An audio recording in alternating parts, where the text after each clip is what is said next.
I hope everyone's doing outstanding. It's Tuesday, December 31st, 3:38 on this fine afternoon.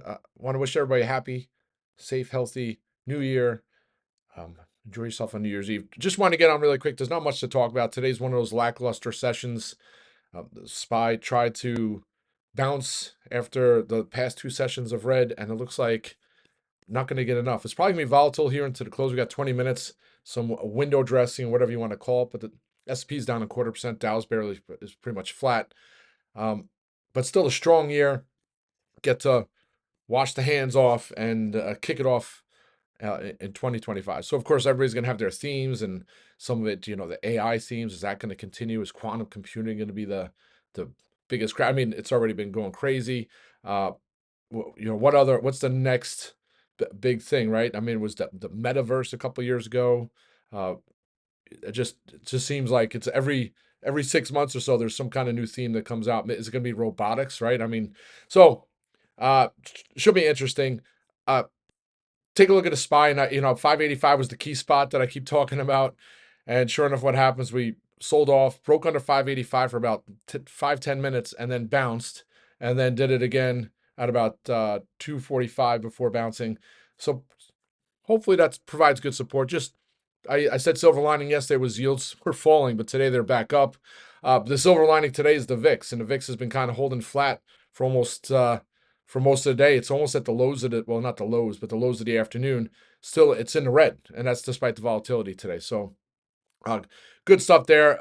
On the flip side, the amount of stocks trading under their 50-day moving, over their 50-day moving average on the S&P is still at 20%. So 1 in 5 stocks are trading over the 50-day moving average, when 80% of stocks are trading under it. So hopefully that changes, and hit the reset button into next year, and people start repositioning and go from there. All right, so now just really quick individual names, not much to talk about here. TripAdvisor, pretty much flat today, was all the way up into the 15s in the morning, melted down to 1475, back up near 1480 here. I would love to see it close over 15. That'd be a good sign, but slow and steady sometimes wins the race. But I still think this is severely undervalued based on the three segments, its fundamental position in regards to its cash position, which was actually net 200 million, but a little that the share repurchase is going to take some of that out of the argument in regards to fundamentals. But I still think it's a strong position, throwing off solid free cash flow. I mean, it's doing stock buybacks, but they'll probably put a hold on that until the cash comes back in. But anyway, that's TripAdvisor. I would, like I said, 2000 into 2023 and into 2024, it went on monster runs. Would say this year will not, into 2025 will not be any different. Lemonade disappointing. All the way down to 36.82 about an hour ago before finding a little bid. Still like this one into 2025, holding that bull flag for now. A good sign there.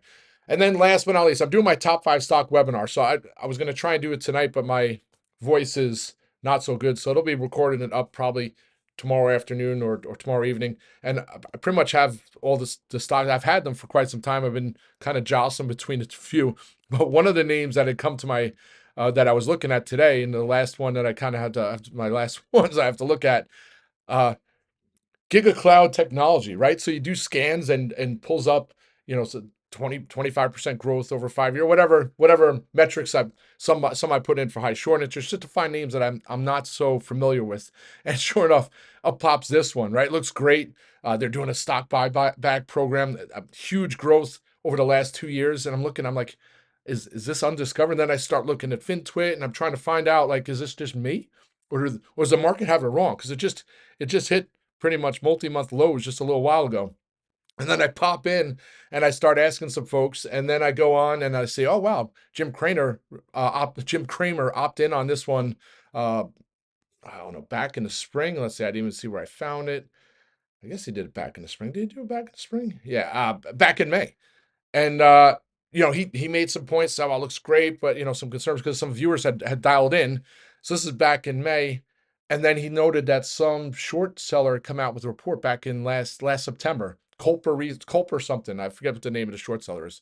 So I do a first glance. I'm like, this is too good to be true. And then you read the short report that this person put out, and I'm like, oh my gosh, like it's not like a short report where they make generic accusations or generic things about the overlying the sector or whatever. No, these were specific things. And you look at the business that, they had people go to the warehouse and do a stakeout at the warehouse and see the activity there. They made phone calls. And then, these are names. And over the years, I've done some of these names, especially when they come from China, where, Longfin is obviously the great example. Well, I don't know if they come from, were they from China? Maybe they were from South Korea, but either way, you see these names, and so GCT looks great, but then you start looking at the folks who lead the company, their financials and things like that. I'm like, wow, this is like one of those names going to be zero, or there's going to be some kind of uh, SEC thing that they're going to go. So anyway, so in a nutshell, it's always good to look at some of these things because I mean, it looks great. I'm like, wow, this is going to double in 2025 at least, at minimum, because what they are, they're pretty much the Wayfair. Well, not even say the Wayfair or the Shopify, but supposedly they're the middle party for folks who want to sell products, especially in China. So if you have a lot of big, large items, furniture, then they have warehouses. They control areas of ports. This whole thing that, and then they have point of sale too. So the transaction, there's no middle parties. It all sounds great, right? On paper, you look at, I'm like, wow, this is a great story. Is this Wayfair 2.0 or Shopify 2.0? And then the more you look at it, I'm like, oh my gosh, this is probably not. And then you look at the founder, I guess the CEO and some of the folks who are involved. You just go and look, and they have other entities they created, SOS filings to created company just recently in 2021.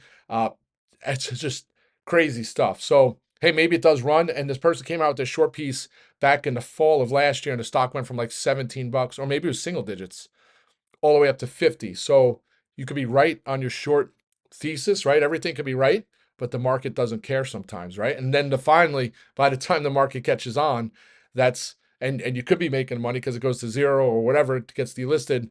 You're not in because you've been shaken out. And Longfin was a great example back in the earlier crypto craze. I mean, I looked at it, I'm like, this is class exhibit A in some kind of uh, college course on fraud, right? This is how it starts, what they do, and the CEO went on CNBC Fast Money and told the American public, like, just the craziest stuff.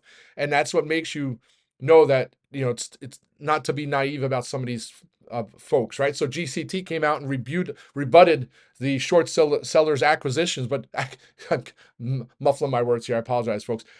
The accusations, but in generic terms. It was anyway.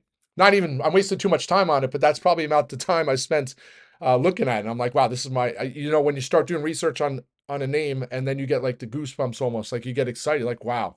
And then you're like, wow, not a lot of people are talking about this one. And then you realize it's good no one's talking about, because a lot of people are going to get taken to the cleaners. But they haven't, right? They made a lot of, the stock's been doing well. And you take a look at the call volume today, and I was so close to ending call. 5,000 call contracts, say 5,100 versus 700 puts, like a lot of volume. And you look at the open interest, tremendous, a very large size amount of open interest for a stock that's, what's the valuation right now? I didn't even, oh, excuse me, I'm going on a tangent here, but it's just one of those names, just a learning, I guess, when you're doing research on a name. Uh, oh, actually, it's only $757 million market cap. But I say only, I think it IPO'd at $45 million valuation, 5,000 contracts traded. It's like, that's pretty liquid for a name that's not, very small cap. All right, folks, that's it. Again, Happy New Year. I'll see you all next year. Have a great afternoon. Rock and roll.